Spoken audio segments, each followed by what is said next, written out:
안녕하세요. 2월 5일입니다. 오늘의 묵상 본문은 이사야서 41장 10절에서 13절입니다. 오른팔로 붙드시는 하나님이라는 제목으로 묵상을 하시겠습니다. 함께 오늘의 본문을 읽으시겠습니다. 내가 너희와 함께 있으니 걱정하지 마라. 내가 너희의 하나님이니 두려워하지 마라. 내가 너희를 강하게 하고 너희를 돕겠다. 내 승리의 오른팔로 너희를 붙들겠다. 너희에게 화를 내는 모든 백성이 부끄러움을 당하며 모욕을 당할 것이다. 너희와 맞서는 사람들이 모두 죽을 것이다. 너희의 원수를 찾아보아도 찾지 못할 것이다. 너희와 싸우던 사람들이 완전히 사라질 것이다. 나는 너희의 여호와 하나님이다. 내가 너희의 오른팔을 붙잡고 있다. 내가 너희에게 말한다. 두려워하지 마라. 내가 너희를 돕겠다. 오늘의 말씀은 절망에 빠져 있는 백성들에게 하나님께서 위로와 격려와 희망의 메시지를 전해주시는 장면입니다. 참 희망과 격려는 하나님만이 주실 수 있으십니다. 우리의 모든 상황과 처지를 아시고 어두움에서 건져주실 능력을 가지실 분은 오직 하나님 한 분이십니다. 오늘 이 말씀을 주시게 된 배경을 살펴보겠습니다. 이사야서는 신약에서 가장 많이 인용된 책입니다. 선지서 중에서도 분량이 가장 길어서 대선지서라고 불립니다. 이사야서를 읽다 보면 신문 기사와 같은 긴 글이 아니라 마치 연극 대본과 같이 대화가 오고 가고 또 시와 노래들이 섞여 있는 것 같습니다. 지난번에 소개를 드렸던 예수님을 믿는 유대인들이 쓴 성경에는 이사야서를 시처럼 배열을 했는데요. 좀 더 그 문체가 와닿습니다. 일반 책처럼 한 줄로 쭉 이어서 쓴 것이 아니라 시를 쓰듯이 글을 배열했을 때 다가오는 느낌이 다릅니다. 이번에는 시와 같이 배열을 해서 읽어보겠습니다. 내가 너희와 함께 있으니 걱정하지 마라. 내가 너희의 하나님이니 두려워하지 마라. 내가 너희를 강하게 하고 너희를 돕겠다. 내 승리의 오른팔로 너희를 붙들겠다. 너희에게 화를 내는 모든 백성이 부끄러움을 당하며 모욕을 당할 것이다. 너희와 맞서는 사람들이 모두 죽을 것이다. 너희의 원수를 찾아보아도 찾지 못할 것이다. 너희와 싸우던 사람들이 완전히 사라질 것이다. 나는 너희의 여호와 하나님이다. 내가 너희의 오른팔을 붙잡고 있다. 내가 너희에게 말한다. 두려워하지 마라. 내가 너희를 돕겠다.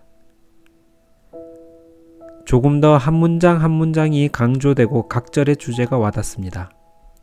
10절에 하나님께서 내가 라고 말씀하시면서 4번이나 강조하시는 모습을 볼 수 있습니다. 또 너희를 4번을 강조하십니다. 하나님이신 나와 이스라엘의 백성인 너희가 함께 강조됨으로써 하나님과 백성을 둘로 보시지 않은 것을 봅니다. 또 11절, 12절은 너희와 원수의 관계를 보여주십니다.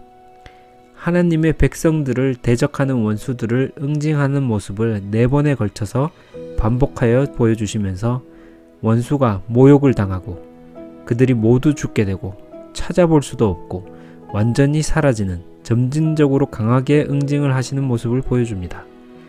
그리고 13절에서 다시 4개의 문구에서 나와 너희를 강조하면서 하나님께서 다시 한번 오른팔을 붙잡아 주시니 두려워하지 말라고 하십니다. 문장을 자세히 읽어보시면 전형적인 유대문학의 대칭 구조로 짜여져 있는 것을 볼 수 있습니다. 마지막에 가장 중요한 주제를 놓는 것이 아니라 문장의 중간에 주제를 놓습니다. 원수를 응징하실 것을 문장 중간에 놓습니다. 그리고 그 주제를 중심을 대칭되게 씁니다. 두려워 말라. 오른팔로 너희를 붙들겠다. 원수를 응징하겠다. 오른팔로 붙잡고 있다. 두려워 마라. 이렇게 구조를 보시고 읽으시면 이 글이 산문보다는 잘 짜여져 있는 시와 같은 형태라는 것을 알 수가 있습니다. 이렇게 시나 노래와 같은 구조로 읽은 독자들은 긴 산문을 읽을 때보다 훨씬 마음에 와닿고 길게 기억을 합니다. 어쩌면 너무나 중요한 말씀이고 누구나 반드시 기억해야 하는 말씀이기 때문에 이런 형태로 쓰여졌을 것 같습니다. 이사야의 이름 뜻은 여호와는 구원이시다 라는 의미를 가지고 있습니다. 유대인 문화에서 사람의 이름을 사람의 본성, 본질을 나타낼 때가 많습니다. 다윗에게 대적했던 나발은 무분별한 미련한 자라는 뜻이 있었고, 야곱은 형의 뒤꿈치를 잡았다고 해서 뒤꿈치라는 뜻을 가지고 있습니다. 이렇게 이름이 가진 뜻이 그 사람을 보여주는데, 이사야는 선지자로서 여호와께서 구원하신다 라는 의미를 가지고 있고, 그 이름처럼 이사야서 주제가 여호와의 구원을 나타냅니다. 이사야서에서는 만군의 여호와가 40번가량 나오면서 군 지휘관이신 여호와가 나옵니다. 군 지휘관으로서 승리를 주실 수 있는 유일한 분이심을 나타냅니다. 이사야서가 신약에 가장 많이 인용됐다는 것은 그만큼 여호와의 구원이 예수님께로부터 나온다는 것을 보여줍니다. 이사야서 9장 6절입니다. 이는 한 아기가 우리에게 낳고 한 아들을 우리에게 주신 바 되었는데 그의 어깨에는 정사를 메었고 그의 이름은 기묘자라, 모사라, 전능하신 하나님이라, 영존하시는 아버지라, 평강의 왕이라 할 것임이라. 하나님께서 한 아기를 통하여 구원을 이루시는 장면까지 이사야서에는 예언을 하고 있습니다. 이사야는 우시야, 요담, 아하스, 히스기야 왕까지 걸쳐서 선지자로 활동을 하였는데요. 오늘 본문인 41장 10절에서 13절에서는 원수를 응징하시는 말씀으로 격려를 주시고 희망을 갖게 하셨습니다. 하지만 이 내왕의 기간 동안에 역사는 그렇게 희망적이지 못했습니다. 오히려 암울하고 쇠퇴기를 걷고 있는 시기였습니다. 아수르는 치는 강대국으로 부상하였고 점점 북이스라엘과 남유다를 점령해 들어왔습니다. 이때 북이스라엘은 시리아와 손을 잡고 아수르에 대항하여 싸우려고 하였습니다. 하지만 남유다 아하스 왕은 오히려 아수르와 동맹을 맺으려고 합니다. 그때 이사야는 아하스 왕에게 아수르를 의지하지 말고 하나님만을 의지할 것을 충고합니다.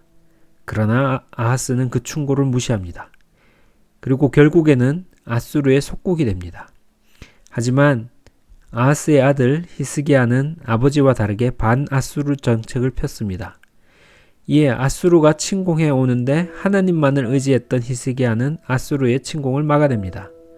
하지만 히스기야 또한 실수를 합니다. 히스기야가 하나님의 은혜로 병이 고쳐진 적이 있습니다.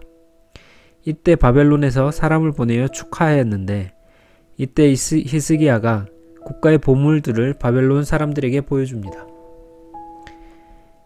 이에 이사야 선지자는 후에 바벨론이 후손을 침략할 것을 예언합니다. 이 사건을 계기로 이사야서 40장에서 66장까지 예언이 바뀌게 됩니다. 1장에서 39장까지는 이스라엘을 향한 심판과 충고의 말씀들입니다. 하지만 40장에서 66장까지는 용서와 구원, 회복의 말씀을 전해주십니다. 점점 멸망으로 향하고 있는 이스라엘에게는 앞으로 올 심판과 충고의 말씀을 하시지만 완전한 멸망을 맛본 이들에게는 용서와 구원의 회복의 말씀을 하십니다. 이사야서를 읽으면서 위로를 받는 것은 하나님께서는 이스라엘 민족이 잘할 때나 못할 때나 멸망 전이나 멸망 후에도 한 번도 떠나신 적이 없다는 것입니다. 하나님의 신실하심입니다. 이스라엘 왕은 하나님의 율법을 따르고 그에 따라 통치를 해야 할 의무를 가지고 있었습니다. 하지만 많은 왕들은 그렇지 못했습니다. 가끔씩 하나님께 순종을 하던 왕들마저도 실수를 반복하기는 마찬가지였습니다. 그때에 하나님께서는 쉬지 않고 선지자들을 보내셔서 이스라엘이 하나님께 돌아오도록 경고하고 충고하셨습니다. 그러나 결국은 그들이 하나님께 돌아올 수 있는 결정권을 가지고 있었을 때에 하나님께 돌아오지 않았습니다. 오히려 그들이 포로로 잡혀가서 자신들의 힘으로는 아무것도 할 수 없을 때 하나님의 용서와 구원의 메시지를 듣고 돌아오게 되었습니다. 하나님께서는 충고와 경고를 해주신다면 감사할 때입니다. 하나님께서 함께 해주신다는 증거이기 때문입니다. 또 하나님께서는 구원과 용서의 말씀을 주실 때 감사해야 합니다. 하나님께서 함께 하여 주신다는 증거이기 때문입니다. 하나님께서 침묵하실 때는 더더욱이 하나님께 나아가야 합니다. 그때에 하나님과 더 깊은 관계를 가져야 합니다. 사울 왕은 하나님께서 침묵하실 때 마음이 불안해져서 무당을 찾아갔습니다. 그때에 더 조급해져서 하나님의 말씀이 아닌 다른 것으로 채우려고 하였던 것입니다. 하나님께서 경고하시거나 격려하시거나 침묵하실 때 어느 때에도 하나님을 의지하여야 합니다. 경고의 메시지가 끝나고 이사야서 40장에서 회복과 구원의 메시지가 시작됩니다. 그런데 구원의 메시지는 현 세상을 뒤로하고 천국으로 가게 하겠다는 메시지가 아닙니다. 이사야서에 하나님께서 구원하신다는 복음의 메시지는 천국으로 가는 것이 아니라 지금의 세상을 하나님께서 통치하시는 창조 질서로 회복하시겠다는 메시지입니다. 그렇기 때문에 하나님께서 오늘의 본문 말씀처럼 원수들을 응징하시는 일에 직접 참여를 하시는 것입니다.